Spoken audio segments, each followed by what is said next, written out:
अस्सलाम वालेकुम। आज इस वीडियो में हम देखेंगे कंप्लीट बिल्टी ट्रांसपोर्ट का सॉफ्टवेयर। इसके अंदर हमारे पास मास्टर आता है जिसमें 3 लेवल का चार्ट ऑफ अकाउंट आता है, लेवल 1, लेवल 2 और लेवल 3। लेवल 1 के अंदर जब हम जाएंगे तो हमारे पास यहाँ पर आ जाता है कि शेयर होल्डर किस अकाउंट में बनेंगे, फिक्स एसेट 15 में बनेंगे, परचेज पे और 30 में, पेएबल अकाउंट्स हमारे आएंगे 31 में, रिसीवेबल अकाउंट्स हमारी होती हैं कंपनीज जिनके साथ हम काम करेंगे वो 35 में आएंगी, एडवांस एम्प्लॉय 44 में, कैश और बैंक 45 में, ट्रांसपोर्ट यानी कि हमारी व्हीकल्स आ जाएंगी 50 में और एक्सपेंसेस आ जाएंगे 55 के अंदर।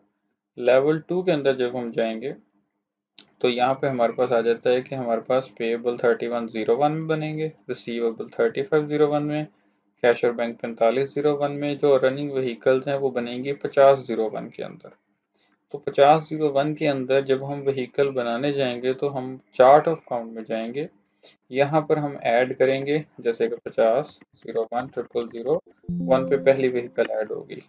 इंटर करने पे इसने मुझे दिखाया कि हमारे पास ऑलरेडी व्हीकल्स ऐड हैं और तकरीबन हमारे पास यहाँ पे 2000 समथिंग व्हीकल इसके अंदर ऐड है। ठीक है, और ये हमारे पास जितनी भी व्हीकल्स हैं इससे जब हम अगला कोड ऐड करेंगे तो हमारा 50, 01, 22, 55 व्हीकल न्यू ऐड हो जाएगी। जैसे यहाँ पे हमने उसका व्हीकल का दे दिया LHR 8989, ये व्हीकल बना दी। और क्योंकि ये व्हीकल हमारी इनकम की है तो हम इसको बैलेंस शीट कोड में नहीं देंगे, हम इसको प्रॉफिट एंड लॉस कोड के अंदर एज अ रनिंग इनकम देंगे और इंटर इंटर करके हम इसको यहाँ पे सेव कर देंगे। इसके अलावा जो भी हमारे सप्लायर्स हैं, कस्टमर्स हैं, वो भी हमारे सारे यहीं पर बनेंगे। अगर कोई पेबल पार्टी है तो वो 3101 ग्रुप में बनेगी, 0001 पे पहली पार्टी बनेगी। जैसे यहाँ पर हमारे पास शॉप परचेज, मिल परचेज, दो सप्लायर्स बने हैं। कस्टमर्स की अगर बात करें, कंपनीज जिनके साथ हम काम करते हैं, वो आ जाएगी 3501, जैसे इसके अंदर ऑलरेडी हमारे पास साहिवाल फीड मिल, कमर्शियल बिल्टीज और ये दो बने हुए अकाउंट। थर्ड नंबर पे हमारा तीसरा कोड हम बना सकते हैं 3501 पे, 3 नंबर पे थर्ड पार्टी आ जाएगी, यानी कि इसके अंदर हम 9999 पार्टीज बना सकते हैं। तो 0003 के अंदर हमारे पास यहाँ पे हमारा कस्टमर आ जाएगा, सेकंड थर्ड कस्टमर। इसका एग्जांपल के तौर पे हम यहाँ पे ले लेते हैं एंग्रो। तो यहाँ पे हमारे पास एंग्रो आ जाएगा, इंटर इंटर इंटर करके, क्योंकि ये रिसीवेबल पार्टी हम बना रहे हैं जिसके साथ हमें काम करना है, तो हमारे पास यहाँ पे शेयर होल्ड ग्रुपिंग जो आएगी बैलेंस शीट में वो रिसीवेबल की आएगी। और इंटर इंटर करके अगर इस पार्टी की तरफ कोई प्रीवियस बैलेंस लेने वाला है तो वो डेबिट में लिख के सेव कर देंगे, और अगर नहीं है तो इसको 00 पे सेव कर देंगे। तो यहाँ पे हमने अपनी व्हीकल भी ऐड कर दी और हमारी पार्टी भी ऐड कर दी। इसके बाद जो मेजर चीज़ आती है वो आती है स्टेशन प्रोफाइल। स्टेशन प्रोफाइल में हम डिफरेंट स्टेशंस बना सकते हैं कि हमने कहाँ से कहाँ गाड़ी भेजनी है और उसका हमने क्या रेट रखना है। तो यहाँ पे हम स्टेशन न्यू ऐड कर सकते हैं। जैसे अगर 0101 ऐड करेंगे तो ऑलरेडी इस पे हमारा स्टेशन बना हुआ है, और यहाँ पे जैसे ये देखिए पूरी एक लिस्ट ऐड है, साथ में उसके रेट्स वगैरह लगे हुए हैं। तो हम अपनी मर्जी से 16 नंबर तक स्टेशन बने हैं, आगे 17 नंबर पे नया स्टेशन इसके अंदर ऐड कर देंगे। अब यहाँ पे आइटम प्रोफाइल जो है ये हमारे पास जो हमारे पर्सनल यूसेज के लिए आ जाती है, जैसे फिल्टर्स हो गए, उसके अलावा डीजल वगैरह हो गई, ये चीज़ों के लिए हम आइटम प्रोफाइल यहाँ पे बना सकते हैं। तो ये हमारे पास आइटम प्रोफाइल यहाँ पे ऐड हो जाएगी। तो ये वो चीज़ें होगी जो हम व्हीकल के ऊपर एज अ एक्सपेंस लगाएंगे। तो ऐड रिकॉर्ड में जब आते हैं तो सबसे पहले हमारे पास cash receive voucher, cash payment vouchers आ जाते हैं, यानी कि अगर किसी भी पार्टी से हमने पेमेंट लेनी है तो यहाँ पे हम इंटर इंटर करेंगे, उस पार्टी का नेम देंगे और इंटर इंटर करके जब देखेंगे तो हमारे पास यहाँ पे पूरा बैलेंस आ जाता है कि उस पार्टी से प्रीवियसली क्या बैलेंस लेना है।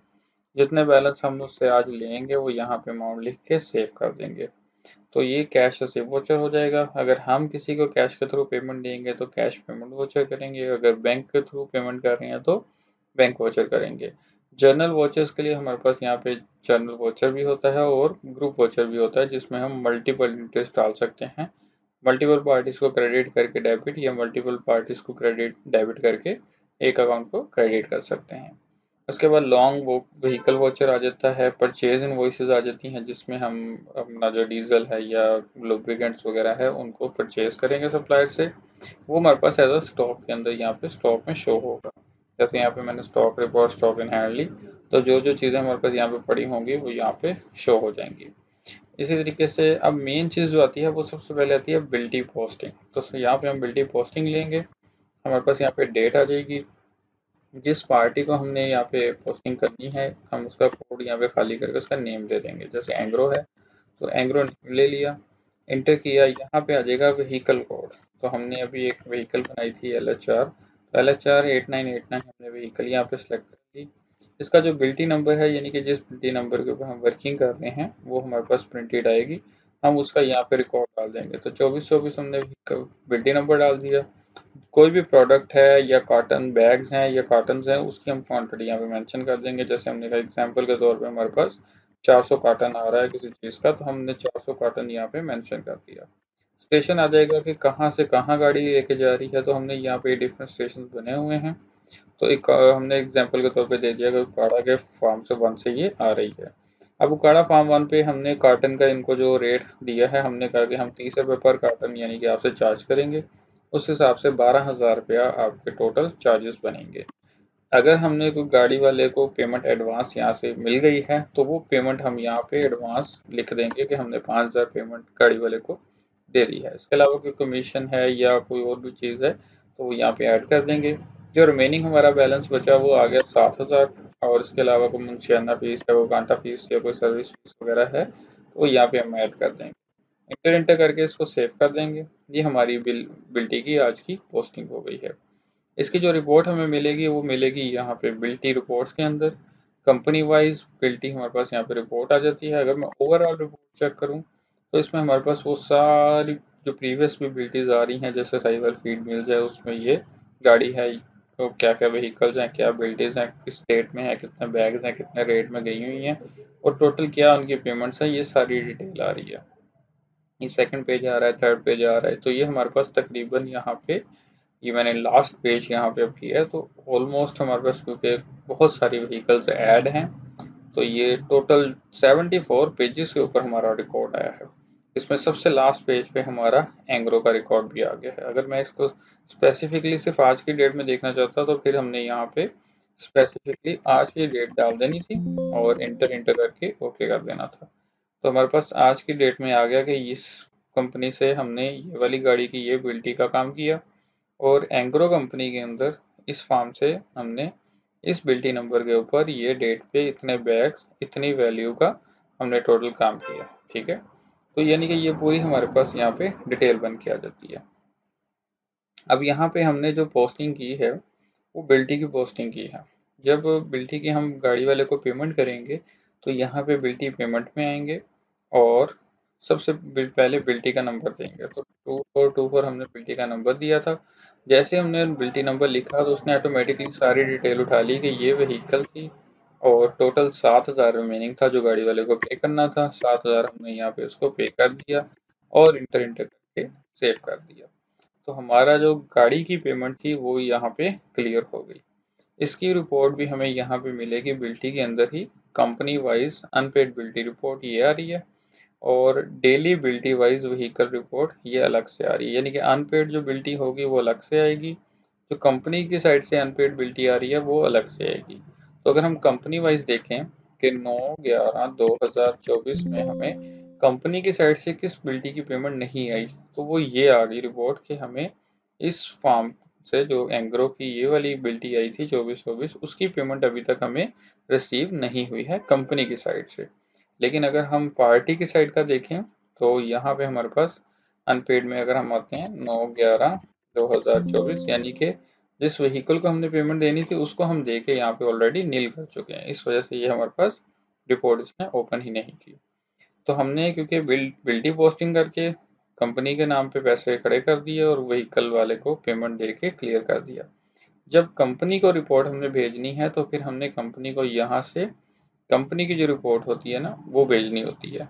जैसे अगर हम यहाँ से रिपोर्ट भेजेंगे कि 9/11/2024 में एंग्रो वालों को हम भेजेंगे कि आपकी ये बिल्डिंग्स थी और इतने पैसे आपकी तरफ हैं लेने वाले, वही पैसे उनके लेजर के अंदर भी शो होंगे। तो हम लेजर में आगे अगर एंग्रो का लेजर देखेंगे तो यहाँ पे एंग्रो के पास हमारी पूरा लेजर में उसकी डिटेल आ जाएगी कि हमने इस पार्टी से कितने पैसे लेने हैं।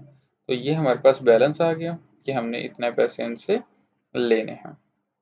यहाँ पे पैसे लेने के बाद जब हम इसकी रिसीविंग करेंगे कंपनी की साइड से, तो फिर हम बिल्टी रिसिप्ट वोचर करेंगे। बिल्टी रिसिप्ट वोचर में हम यहाँ पे बिल्टी का नंबर डालेंगे, तो यहाँ पे हमारे पास आ जाएगी पूरी डिटेल कि ये हमारी व्हीकल है और ये टोटल अमाउंट है, और इस पे हमारे पास कितनी अमाउंट आनी है वो हमारे पास अमाउंट भी आ गई, और प्रिंट करके हमने इसको सेव कर दिया। तो ये पैसे अब वहाँ से भी क्लियर हो चुके हैं। तो अब जब हम कमीशन रिपोर्ट में, सॉरी, बिल्टी रिपोर्ट में जाके कंपनी वाइज अनपेड रिपोर्ट लेंगे कि 9/11/2024 में कौन कौन सी अनपेड हमारी बिल्टियां हैं, तो अब वो रिपोर्ट वो भी ओपन नहीं करेगा। पहले कंपनी वाइज हमारे पास आ रही थी रिपोर्ट, लेकिन अब क्योंकि हम वो बिल्टी रिसीव कर चुके हैं, तो ये यहाँ पे अब अनपेड में नहीं दिखाएगा। तो इस तरीके से हमारे पास बिल्टी पोस्टिंग आ जाती है, बिल्टी की हम पेमेंट करते हैं और बिल्टी की रिसीविंग करके उसकी पेमेंट क्लियर कर देते हैं पार्टी की साइड से। वो पार्टी के लेज से भी निकल जाती हैं। ट्रायल अगर हम देखेंगे तो यहाँ पे ट्रायल में पूरी डिटेल आ जाती है कि किस किस हमारे पास पार्टी से कितने पैसे लेने वाले हैं, कैश में कितने पैसे खड़े हैं। ट्रांसपोर्ट वाइज अगर देखें तो हमने कितनी इनकम जनरेट की है, किस किस गाड़ी ने कितने कितनी पैसे अपने जनरेट किए हैं व्हीकल ने इनकम वाइज। तो ये यहाँ पे सारी रिपोर्ट्स हमारे पास आ रही है, तो ये सारी हमारे पास डिटेल आ जाती है यहाँ पे। ठीक है, तो यह इसके अलावा हमारे पास ट्रायल बैलेंस के अंदर बैलेंस शीट है, प्रॉफिट एंड लॉस रिपोर्ट्स हैं। अगर फाइनेंशियल रिपोर्ट में बात करें तो लेजर्स हैं, लेजर डिटेल आती हैं, कैश बुक आता है, जेवी जर्नल, बीवी जर्नल्स, ये सारे वोचर्स की हम हिस्ट्रीज देख सकते हैं, इनको प्रिंट आउट कर सकते हैं। और एड रिकॉर्ड में अगर वापस आए तो स्टोर कंजम्पशन है। स्टोर कंजम्पशन में हम मटेरियल इशू कर सकते हैं कि हमारी कौन सी गाड़ी पे हमने क्या चीज़ कितनी इशू की है। जैसे एलएचआर व्हीकल है, उसमें हमारा खर्चा क्या हुआ है, हम उसका एक्सपेंस का कोड ऊपर देंगे व्हीकल का अलग से बना के। ये तो इसका जस्ट मैंने एंट्री डालने के लिए रेफरेंस के तौर पे एक अकाउंट डाला था।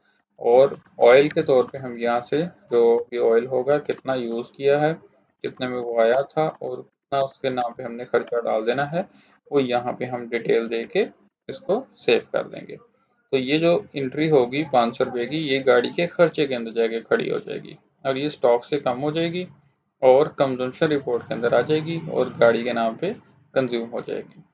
तो आइटम जो है गाड़ी से वापस अगर आती है वो आ जाएगी, कितने हमने परचेजिंग्स की हैं वो आ जाती है, ये सारी डिटेल यानी कि यहाँ पे आ जाती है। उसके अलावा अगर कोई रिटर्न्स होती हैं तो रिटर्न की एंट्रीज डलेंगी। अगर हम कोई कमर्शियल बिल्टी करते हैं कि हम अपनी गाड़ी के थ्रू किसी पार्टी को कोई चीज़ दे के आते हैं और उससे उसके बदले पैसे ले लेते हैं, तो यहाँ पे हम डेबिट में पार्टी दे देंगे और क्रेडिट में अपनी व्हीकल दे के हम उसके नाम से इनकम जनरेट कर लेंगे। तो ये कमर्शियल बिल्टीज़ के लिए ये हमारा ऑप्शन यूज़ होगा। तो ये सारी रिपोर्ट्स हैं, ट्रायल बैलेंस है, परचेज की रिपोर्ट्स हैं, सेल्स की रिपोर्ट्स हैं, बिल्टी की रिपोर्ट्स हैं। यहाँ पे हमारे पास ये कमीशन रिपोर्ट्स आ जाती हैं। इसके अलावा स्टॉक रिपोर्ट्स हैं, व्हीकल स्टॉक अलग से आती है, ओपनिंग स्टॉक यानी कि अलग से आ जाएगा हमारे पास। और इसके अलावा यूज़र राइट्स आ जाते हैं, बैकअप ऑप्शन है। तो ये सारे फीचर्स इसके अंदर ऐड हैं। इसके अलावा आपका अगर कोई भी क्वेश्चन हो तो आप नीचे डिजिटल सॉफ्टवेयर के दिए गए नंबर्स पर रब्ता कर सकते हैं। शुक्रिया।